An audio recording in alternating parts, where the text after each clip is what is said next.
Buenas tardes, hermanos. Que el Señor nos siga bendiciendo con su presencia. Me he encontrado con una sorpresa, que no tengo pantalla yo allá, y que voy a estar medio mirando así con ustedes. Gracias al Señor, porque nos da vida, nos da salud, nos da el privilegio de congregarnos el día de hoy, de hacerlo en un ambiente fresco, cómodo, seguro, y porque tenemos ahora, después de todo lo que hemos hecho, para honrar y glorificar el nombre de nuestro Dios, gozarnos también en su palabra. La semana pasada tuvimos el comienzo de lo que hoy sería una segunda y habrá todavía una tercera parte. Nuestro Señor Jesucristo enseñando a orar. El día de hoy, entonces, lo que vamos a ver es Jesús y la oración, segunda parte. Allá voy a tenerlo de vez en cuando. Muy bien.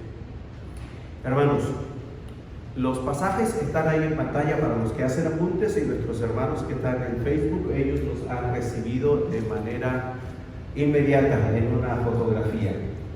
Lo primero a considerar respecto de lo que nuestro Señor Jesucristo quiere enseñarnos acerca de la oración.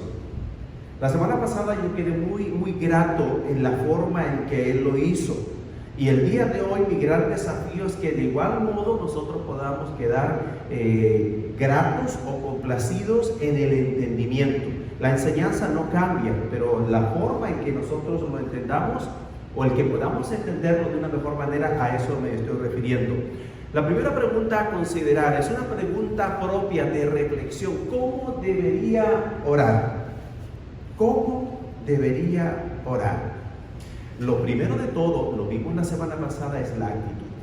La importancia extrema de la actitud y cómo Él no quiere que por ningún motivo nosotros nos confundamos y terminemos pareciéndonos a los escribas y a los fariseos y los hipócritas en general. Hermanos, debemos tener en claro que aunque aquí comienza ya nuestro Señor Jesucristo a decirnos cómo orar, debemos entender que es lo que nos está enseñando, el cómo orar, no el qué orar específicamente.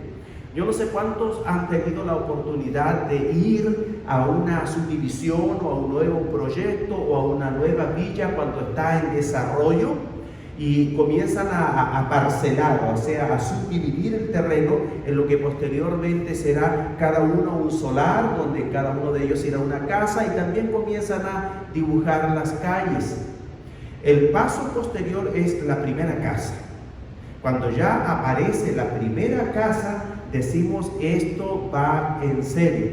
Y les digo esto porque ahí cerca de donde yo vivo hay dos lugares que antes eran viveros de plantitas, que los desocuparon, que los vendieron, que hicieron incluso fiesta o celebración por lo que iba a ser el nuevo proyecto, y todavía no construyen una sola casa. Pero cuando aparece esa primera casa, que normalmente se conoce como la casa piloto, decimos esto va en serio. En segundo lugar, esa casa uno tiene la oportunidad, si está interesado en esa comunidad, de visitarla, de conocerla y de caminar por dentro. Dentro de las características que tiene es que está completamente amoblada, y que el amoblado, digamos, y el adorno se nota que lo hizo un profesional y que no tenía problemas de dinero. Por eso se llama, entre otras cosas, una casa modelo. Uno puede entrar, puede conocerla, puede visitarla, puede sentarse incluso en los sillones o en las sillas, pero eso no significa que esa sea suya o que esa vaya a ser la suya. Normalmente es la que se vende al final, cuando ya se vendió todo, porque ahí también está instalada la oficina de ventas, ahí recién se vende. O sea que todas las demás se van a ir construyendo en el camino. Y aunque pueden haber diferentes motivos o modelos, ese modelo en particular y en la forma en que ha sido llenada, digámoslo así, no significa que todas las casas vayan a ser exactamente iguales. Hay una pequeña variedad de modelos, y mucho menos que todas vayan a ser exactamente iguales por dentro en cuanto a todos los muebles, las cortinas, a cómo llene o se llene esa casa. Entonces hay una diferencia entre la casa modelo y la que finalmente habrá de ser la casa de cada uno de aquellos que la compren. Cuando nuestro Señor Jesucristo enseña a orar, está enseñando una oración modelo, para que nosotros tengamos una idea general, un lineamiento, y posteriormente nosotros desarrollamos nuestra propia plática teniendo en consideración los elementos que Él nos ha planteado como básicos o elementales, valga la redundancia. En Mateo, el capítulo 6, versículos 9 al 15, encontramos específicamente cómo es que nuestro Señor Jesucristo nos enseña a orar. Pero que quede claro que lo que Él nos está enseñando ahí es esa casa modelo o esa casa piloto. Ahora, si esa fuera la oración que nosotros tuviésemos que decir constantemente, si cometiésemos el error de pensar que de eso se trata, solo de eso y nada más que de eso, estaríamos cayendo en un rezo. No está mal, está muy bien aprenderlo de memoria. Está bien de tiempo en tiempo recordarlo. ¿Y sabe usted por qué? Porque nos va a recordar precisamente de qué se trata la oración. Es muy importante. Yo sé que muchísimo se ha dicho acerca de la oración, pero yo honestamente, desde el fondo de mi corazón, siento que nuestro Señor Jesucristo, comenzando con la semana anterior, nos está hablando de una manera especial, de una forma nueva, fresca, acerca de la oración. Y gracias al Señor por aquellos que así también lo consideran y han sido bendecidos. ¿Qué es lo primero que vamos a ver? En el versículo 9 nos encontramos con que nuestro Señor Jesucristo nos enseña que a la hora de orar, que a la hora de platicar, que a la hora de dialogar, que a la hora de entablar comunicación con Dios, nuestro enfoque principal tiene que ser adorar al Padre. ¿De dónde sacamos esto? Veamos. Mateo en el capítulo 6, versículo 9 nos dice: vosotros pues oraréis así: Padre nuestro que estás en los cielos, santificado sea tu nombre. Ahora, estas dos oraciones están íntimamente ligadas, y en la medida que nosotros comprendamos bien la primera, vamos a comprender todavía mejor la segunda. Padre nuestro que estás en los cielos. Cuando aparece o viene nuestro Señor Jesucristo a enseñar a sus discípulos a orar de la forma en que lo hace, nuestro Señor Jesucristo viene a romper paradigmas. Por más de 1000 años se había dirigido el pueblo y líderes especiales en representación del pueblo a Dios de diferentes maneras, y refiriéndose a Jehová o a Yahvé. Pero cuando viene nuestro Señor Jesucristo, Él utiliza una palabra aramea, las más de las veces cuyo nombre o pronunciación sería más o menos Abba, y esto significa papá o papito.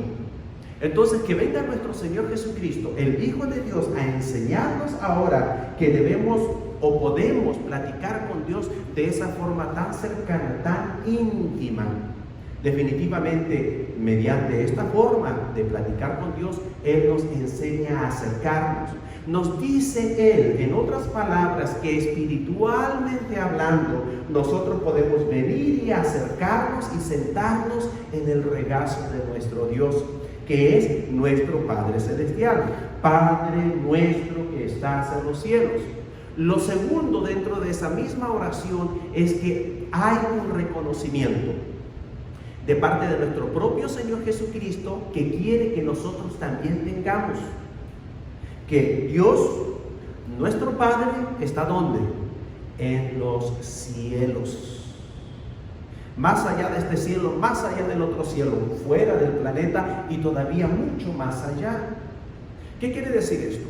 Y comenzamos diciendo, y ahí está todavía, ¿verdad? Enfóquense en adorar al Padre. Nuestro Señor Jesucristo, en todo lo que hizo y en todo momento, ¿qué fue lo que hizo?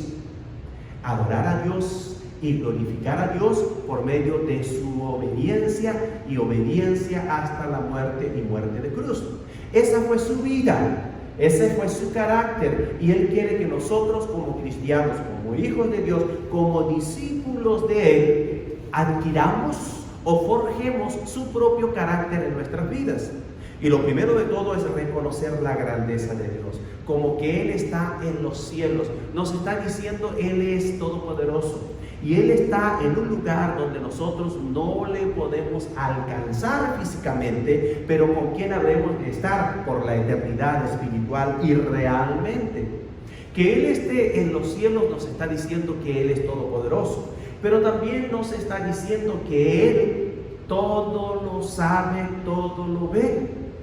Que por lo tanto nosotros podemos estar absolutamente confiados en su cuidado y en su protección y en su provisión, porque Él es todopoderoso y Él está al pendiente de nosotros, al pendiente de todo el universo. Padre nuestro que estás en los cielos, una vez que nosotros comprendemos esto, una vez que nosotros asimilamos esto, estaremos en la posición correcta para comenzar a adorarlo. A mí me llama la atención y por eso yo predico y enseño el respeto a nuestro Dios. A veces nos escuchamos con expresiones, incluso entre cristianos, bastante ligeras y por lo tanto faltas de respeto a nuestro Dios. Como que, ¿ha escuchado usted decir? El de arriba, ¿lo han escuchado? El jefe, el hombre grande. Hermanos, nuestro Señor Jesucristo le hablaba con amor, con ternura a su Padre, pero nunca se igualó. Maestro bueno, le dijeron, y él dijo, no, párele tantito. Uno solo es bueno, y ese quién es, mi Padre que está en los cielos. Hasta ese punto, su respeto. Entonces, cuando yo veo que no existe ese mismo respeto y lo enseño, algo no está bien. Y ahora, hermanos, es importante orar y hacerlo bien. ¿Cuántos hay que mucho oran? Y no solo se trata de respeto, pero es el comienzo, es el principio. Y oran y no pasa nada. No pasa nada que en definitiva les satisfaga, que les llene, que les haga sentirse realizados. Y lo digo de esta forma porque Dios no siempre nos va a dar lo que nosotros queremos, pero siempre nos va a dar lo que nosotros necesitamos. Y teniendo aquello, nosotros somos felices. Y cada día con mi esposa y platicamos, le decimos, tenemos todo lo que necesitamos. Entonces, ¿por qué más? Y a veces me preguntan, ¿y esto? Si algún día Dios me lo quiere dar, perfecto, pero la verdad es que no lo necesito. Un Maserati, por ejemplo. No sé por qué se me ha metido en la cabeza. Y yo digo, si el Señor me lo quiere dar, Él me lo va a dar. Pero yo no voy a mover un dedo porque en realidad no lo necesito. Anda tan bien mi camioneta, gracias a Dios, como andaría aquel, me lleva a todas partes. Y con el Maserati cargar una paleta de cajas o de despensa, no se puede. Y nosotros nos confundimos. Y les voy a contar esto porque es una experiencia personal. Digo, me adorno porque me adorno, porque no lo pude hacer de joven. Y mi reloj, bueno, tengo este y tengo otros. Bueno, en realidad todos mis relojitos me los ha regalado mi esposa o mis hijos y son más o menos, no son de los más baratos, más o menos, pero no son Rolex. Tengo un Rolex que me regaló, en realidad he tenido dos Rolex, ya encontré la historia de los Rolex. Pero un buen día dije yo, ¿qué hace o qué no puede hacer un reloj de $1 que uno de 500?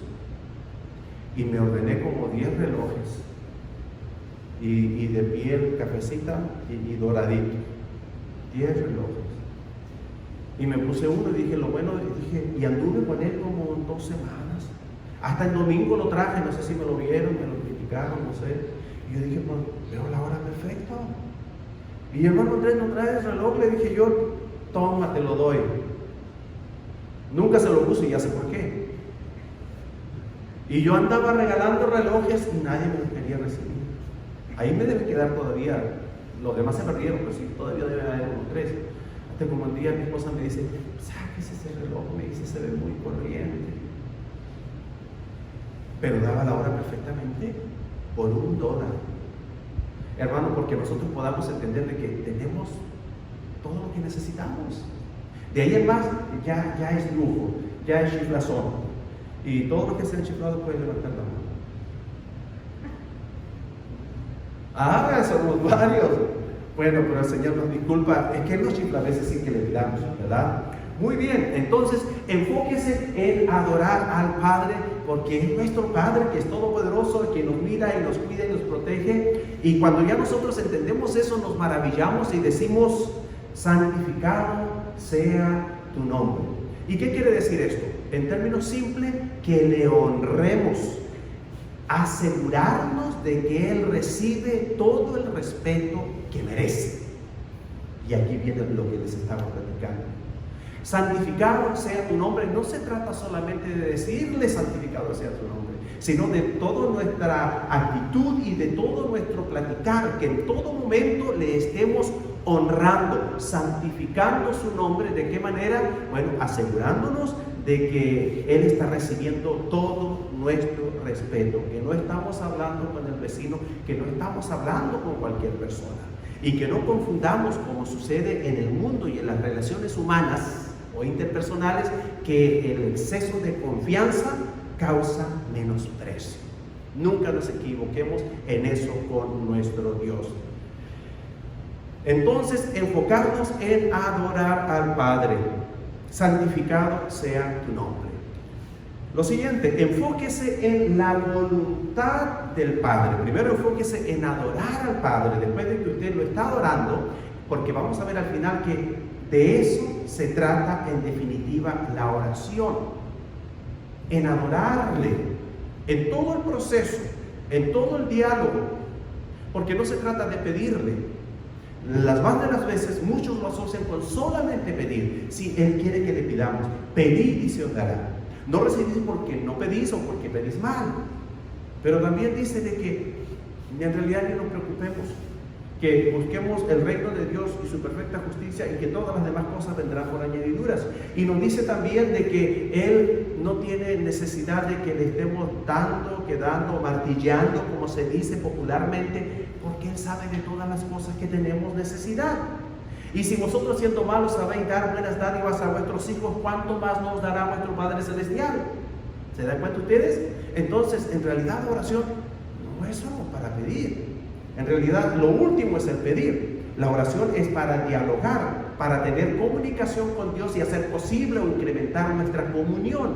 Y cuando aquello sucede eficiente o eficazmente, es que se produce el gran milagro. Enfóquese en la voluntad del Padre. Dice el versículo 10: venga tu reino, hágase tu voluntad como en el cielo, así también en la tierra. Venga tu reino. ¿Qué quiere decir esto? Él es el rey. Y que venga tu reino es que Él venga a ser el rey de nuestras vidas. Normalmente decimos, y no nos equivocamos, entendiendo que es que la extensión de su reino sobre la tierra. Pero vamos a ver dentro del contexto que todavía se está refiriendo más allá, porque no puede referirse al mundo, a la tierra o a toda la gente en general cuando estamos orando nosotros. Hay quien pide, por ejemplo, Señor, te pido porque todos mis hermanos sean buenos, o porque todos los vecinos sean santos, o por... No. Puede haber algo de proyección. Él nos dice, fíjate en primer lugar en tu propio ojo, y quítate el tronco que tienes ahí antes de pretender quitar la paja en el ojo de tu hermano, de tu amigo, de tu vecino. Entonces, pedir yo que venga su reino sobre todos. Si no ha venido Él, su reino, Él como rey, a reinar en mi vida y en mi corazón, ¿cómo puedo pedirlo a los demás?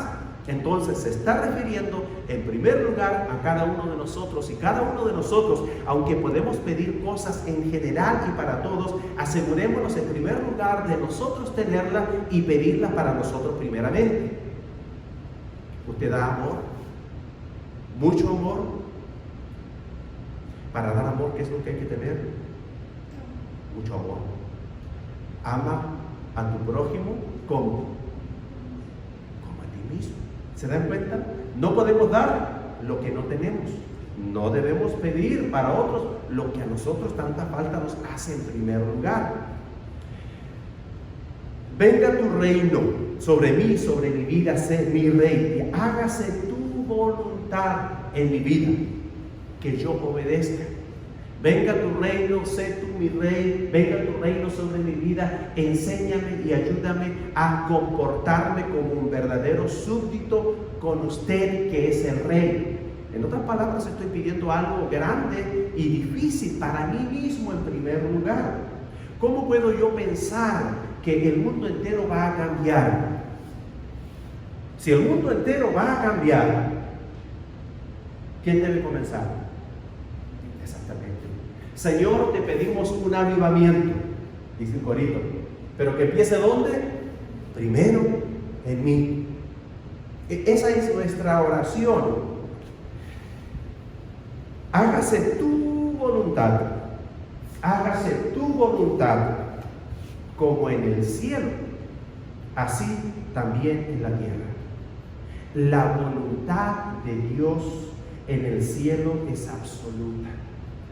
Y cuando nosotros pedimos que se haga su voluntad, así en la tierra como se hace en el cielo, imagínense lo que estoy pidiendo. Pero si yo pido que todo el mundo haga su voluntad, pero yo no hago la voluntad de Él, de algún modo, piensen ustedes, lo que estoy diciendo es a la inversa. Señor, que se haga mi voluntad, así como aquí en la tierra, allá en el cielo. Veamos qué es lo que le estamos pidiendo. Enfóquese entonces en la voluntad. Primero nosotros nos enfocamos en su magnificencia, en Él como Padre. En segundo lugar, nos enfocamos en obedecerle. Y tenemos su mejor oración. No me he brincado nada, ¿verdad? ¿Cuál es su mejor oración? Les voy a decir. Nuestro Señor Jesucristo, Él siempre buscó hacer la voluntad del Padre. Hacer la voluntad del Padre no siempre es fácil. Muchas veces, dependiendo en qué etapa de su vida espiritual usted se encuentre, puede ser muy difícil. Puede ser muy difícil. Y no quiero yo mencionar ejemplos, pero me ha tocado platicar y yo le doy muchas gracias al Señor en estas muchas pláticas últimamente en medio de esta pandemia, y he visto la obediencia de muchos. Responden a la palabra, responden al llamado de atención o a la reprensión, y eso es muy bueno porque comienzan a ver los cambios en sus vidas. Cuando una persona está batallando o batalla en algún aspecto, es porque hay algo que no está haciendo. Dios está demandando algo y es algo que no se está haciendo o no se está obedeciendo. Nuestro Señor Jesucristo, en una oportunidad y en una sola oportunidad, Él batalló. Pero no es para menos, cuando oraba en el huerto de Getsemaní, se acercaba su hora. Y Él finalmente le dice: no se haga mi voluntad, sino la tuya. Pero Él había dicho antes: si puedes que pase de mí. Pero finalmente Él se entregó a la voluntad del Señor. ¿Qué pasa con nosotros cuando nos entregamos a la voluntad de Dios? Van a pasar cosas que entre comillas pudiéramos considerar pérdidas. Alguno dirá: falto de madurez espiritual todavía, es que desde que comencé o a seguir al Señor o a obedecer al Señor verdaderamente, he perdido muchos amigos, muchas amistades. Lo más probable es que los primeros en perder hayan sido sus drinking buddies, y así sucesivamente. Pero después de eso, de ese primer shock, comienzan a haber los grandes cambios. Y la verdad es que uno a veces llega hasta desconocerse. Y esto le digo que es lo que puede pasar en su vida. Pero la gente lo ve. La gente lo ve, y su testimonio es el mayor testimonio o el mejor mensaje que pueda darle a su familia, a los hijos, a los cónyuges, a los padres. La voluntad de Dios, recordemos por un instante, es correcta, es perfecta, es santa, es lo mejor, porque Dios es Dios. Y cuando yo no asumo, no acepto, no recibo, no hago la voluntad de Dios, estoy cometiendo el más grave de los pecados. Esto lo he mencionado una vez en estos 20 años. ¿Por qué? Porque fíjese lo que uno hace cuando sabe lo que tiene que hacer, porque Dios se lo ha dicho y se lo dice en las Escrituras, pero no, yo voy a hacer lo que yo pienso, lo que yo creo, lo que mi experiencia. Hermanos, he comprendido tantas veces que hay errores que he tenido toda mi vida, pero siempre el Señor está trabajando con nosotros y gracias a Dios, porque me muestra, me ha enseñado y he podido corregir. Pero cuando uno insiste en esa actitud de hacer su voluntad, cuando la Biblia, Dios mismo le está diciendo clara, literal y específicamente qué es lo que tiene que hacer, usted está tomando el lugar de Dios.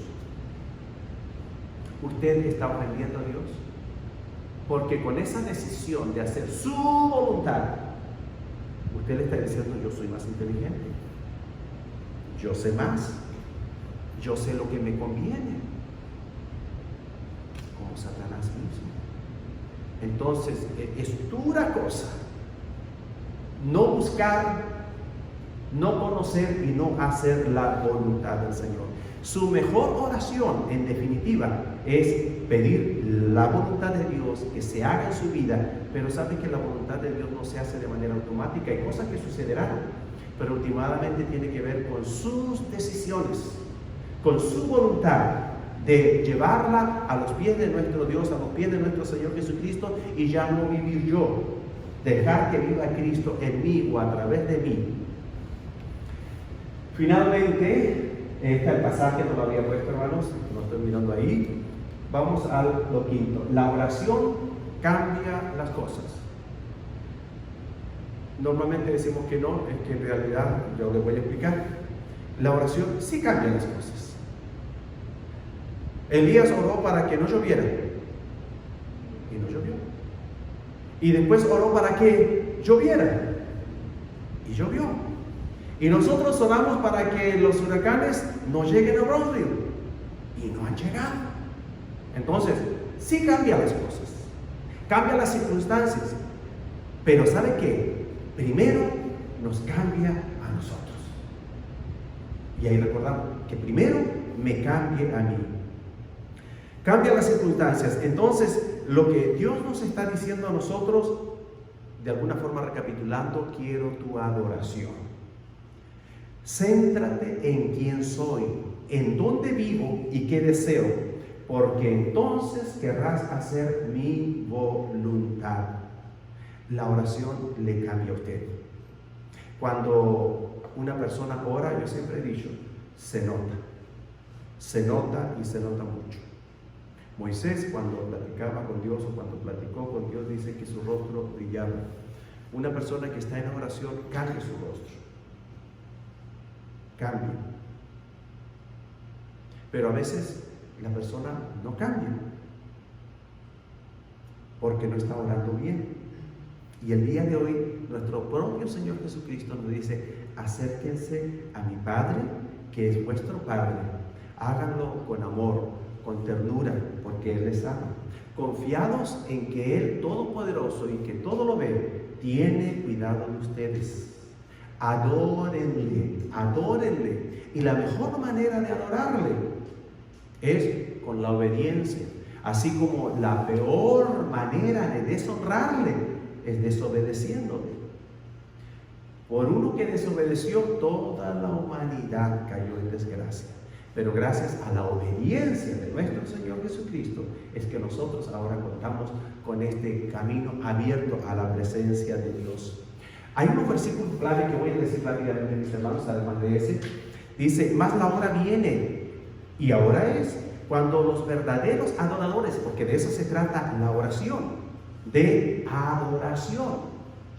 Los verdaderos adoradores adorarán al Padre en espíritu y en verdad. Los verdaderos adorarán al Padre en espíritu y en verdad, porque también el Padre tales adoradores busca que le adoren. Él no busca a cualquier persona que no está adorando en espíritu y en verdad, que no está adorando verdaderamente porque no está obedeciendo.